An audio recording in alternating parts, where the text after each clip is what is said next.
père, tu nous entends, c'est deux brebis égarés qui t'appellent.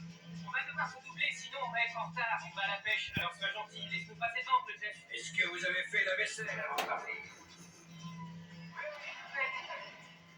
Bonjour, aujourd'hui je vais vous présenter deux miniatures de films, plus connues sous le nom du General Lee. Je vais vous présenter la General Lee normale, en orange, et la General Lee édition anniversaire. Je vais d'abord commencer par vous présenter leur boîte de transport.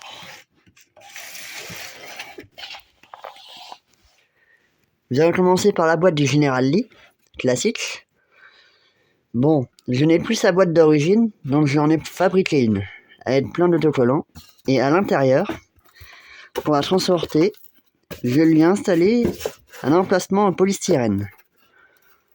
Je me suis inspiré des boîtes Dreamlight Artisan.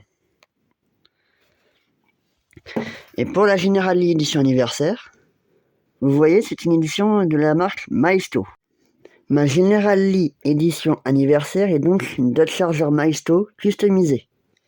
J'ai également customisé la boîte pour qu'elle soit unique. Je vais commencer par vous présenter la Dodge Charger General Lee édition anniversaire, ou Happy Birthday en version originale. La modification la plus importante de la voiture est l'intérieur, qui, dans la version d'origine Maisto, est complètement noir. Mais, comme vous voyez, avec un membre de ma famille, on l'a peint en beige, couleur intérieure. On a même repeint le volant, avec les petites bandes en chrome. Nous avons également rajouté sur le coffre une antenne CB, qu'on peut trouver sur AliExpress. Et à l'intérieur, on a mis un tuyau de stylo pour faire en sorte que ça ressemble au tuyau d'arrivée d'essence, comme dans une vraie Dodge Charger. Vous avez ici la plaque d'immatriculation du General Lee. Et à l'avant, j'ai rajouté le drapeau des Confédérés, même si normalement il n'y est pas. Sous le capot, vous pouvez y retrouver un V8 440 Magnum qui développe 375 chevaux. Au départ, la voiture était totalement d'origine, avec ses plaques d'immatriculation Dodge, les jantes en chrome, l'intérieur noir, tout était d'origine. Et avec un membre de ma famille, nous l'avons démonté, peint tout l'intérieur, avec le tableau de bord et le volant, a mis les plaques d'immatriculation, peint le toit de la voiture en beige, et également peint les jantes en noir, pour un résultat, disons-le, plus proche de l'original. Pour ceux qui ne connaissent pas la série Sheriff Fais-moi peur, ou The Duke of Hazzard en VO, avant d'être le General Lee comme on connaît, comme ici, elle était toute noire. Et les cousins Duke ont racheté cette voiture après qu'elle ait été accidentée lors d'un braquage. Ils l'ont, sans le savoir, bien sûr. Après l'avoir achetée, ils l'ont réparée pour en faire une voiture de course, comme nous la connaissons aujourd'hui sous le General Lee. À présent, c'est au tour du General Lee, qui malheureusement a un étageux. Si vous le voyez bien, elle est un petit peu abîmée, mais j'ai décidé de la restaurer.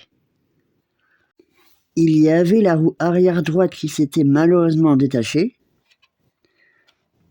le pare-buffle qui s'était arraché également, et un bout du pare-choc avant. Mais j'ai décidé de la restaurer entièrement. Et franchement, le résultat est magnifique. On a dû refaire toute la peinture, toutes les décalcomanies et même le rétroviseur.